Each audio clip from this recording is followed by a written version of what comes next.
Today we're going to continue with our series of answering purchasing questions from viewers that we feel might be relevant to a lot of people out there in comparable situations, in a similar manner to the way we brainstorm with parents on our Patreon page. And this time, we'll be looking at three-wheeled models, where the viewer said that they live in Germany, in a town with cobblestones, have limited trunk space, and are wondering which of four models will fit these conditions, as well as provide the best child comfort and also be usable for hiking on bumpier trails. And the models in question, then, are the Bugaboo Runner, particularly appealing because the viewer already owns the Fox, the Baby Jogger City Elite, the Thule Urban Glide, and the Mountain Buggy Urban Jungle. And today, then, I'll be going over each model in turn, in relation to this specific set of circumstances. But before I get started though, as I said in the last video, if after watching this you'd like to see more content of its sort, covering other specific sets of models as related to a specific set of life factors, please leave a comment. And starting off with the Bugaboo Runner, with its 16-inch rear wheels and 14-inch front wheel, the model can easily handle both cobblestones and hiking conditions in terms of shock absorption. Though it's important to note that its front wheel is fixed, which is quite useful for jogging, but less convenient for strolling around the city or hiking due to the need to tip up the front end when steering.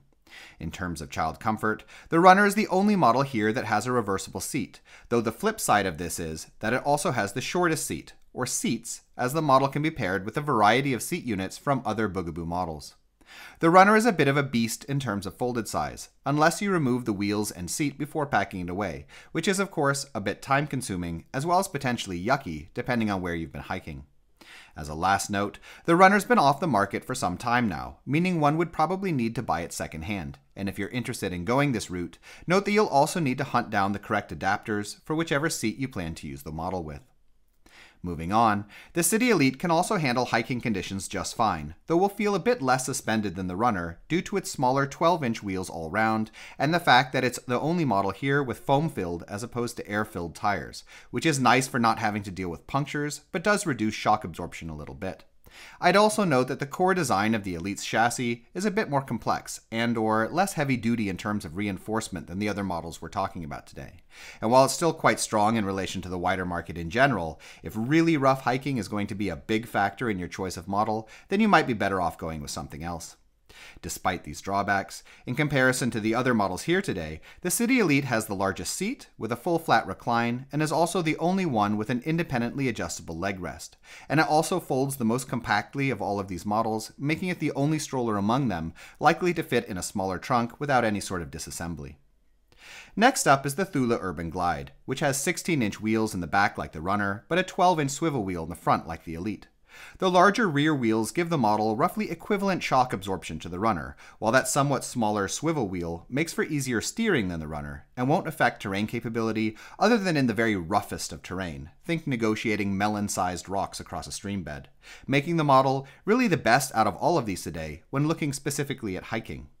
As far as child comfort goes, on the other hand, the Glide is the weakest of the four, having both the shortest seat length other than the Runner, and also being the most sloped in its upright position, which can be a bit annoying on its own, but can be mitigated to some extent by using a padded seat insert.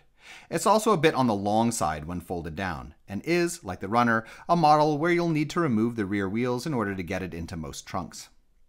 And last up then is the Mountain Buggy Urban Jungle, where, right off the bat, I need to say that I don't actually recommend getting a new Urban Jungle at all due to the fact that the hand-mounted static brake, introduced in 2015, is a very flawed design in my experience, breaking easily and rendering the model more or less unusable unless you replace the affected elements with the same, equally flawed components. That being said, a used Urban Jungle in good condition that has the older foot brake setup can make for a very solid and generally cheap solution for this sort of use, capable of handling hiking conditions on the same level as the City Elite, though with slightly better shock absorption and a sturdier and simpler core chassis design. The Urban Jungle also has a decent sized seat, somewhere between the Glide and the Elite in its dimensions, but it has a somewhat long folded profile like the Glide, meaning that, despite having only 12-inch wheels, you may still need to remove the rear wheels to fit it in a smaller trunk.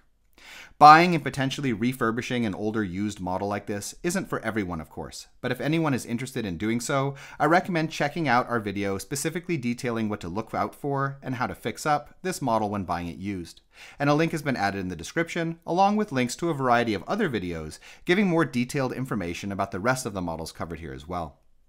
In any case, we hope you found this video interesting, and if you did, please subscribe, or even hit the donate button if you're so inclined, as this sort of support really helps us to continue making videos in the future. In addition, if you're currently shopping for a stroller, we have a buyer's guide on our Patreon page which lists a wide range of models that we recommend, with a lot of technical and lifestyle related information. You can find it by following the link in the description as well. Thank you.